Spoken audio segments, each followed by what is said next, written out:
The Protocols of the Elders of Zion, a work created probably in about 1903 that claims that the rabbis and elders of Zion, as they call them, gathered at a secret meeting in a cemetery in Prague. Ooh, spooky.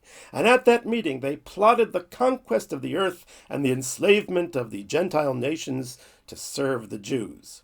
Is it a true work? Did this meeting really take place?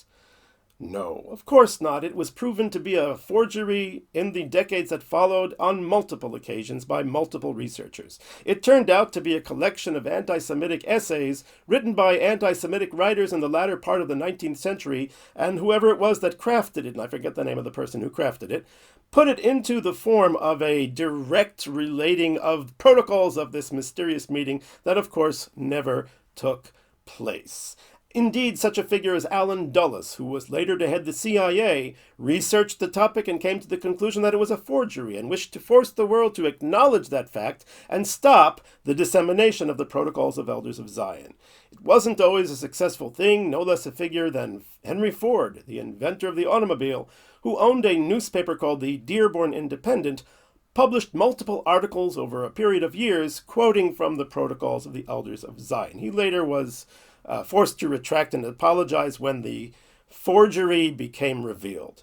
Indeed, there was even a trial. In 1935, the Swedish Jewish community sued a far-right party called the National Wing, or the National Front. Yes, that was the National Front.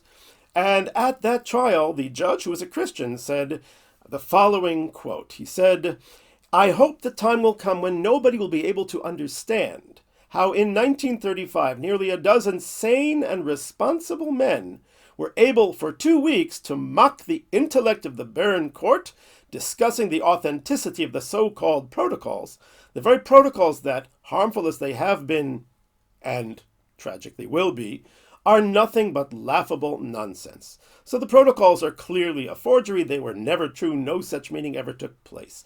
But could it have taken place? Is this a Jewish idea to enslave the world? Obviously, no. I speak as an Orthodox Jew, a graduate of yeshiva, that the Jew is focused not on world domination, but the Jew is focused on observing the commandments of God. This is our daily struggle to improve our character, to pray, to fulfill the commandments, whatever they may be, and this is the life of a Jew. What does a Jew aspire to for the rest of the world? One simple word, shalom, or peace. We pray for it all the time. And part of the Jewish identity is litaken olam, to fix the world, not to enslave or destroy the world, to fix it through acts of kindness. Whenever there is a problem, a disease, Jews will work hard to find a cure. Jews are great philanthropists and give charity all the time.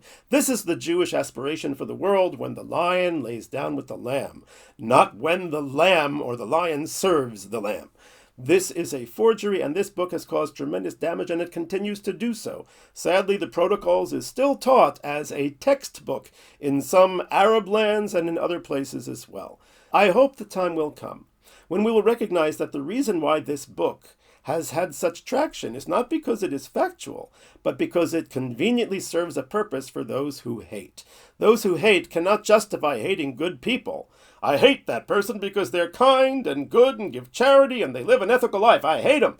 That doesn't sound good. So what you have to do is you have to find a way to make it seem like that person is really the most evil of evils, and that all of that good is really whitewashing a deeper evil. Put it in a cemetery in the city of Prague and maybe make it at midnight for added effect. So the Protocols served as an excuse to hate the Jews, but it is not a truthful document, and the hatred is completely false. The hatred has no place. Rather, we should embrace each other and embrace the concept of shalom, of peace, because that is the salvation of mankind.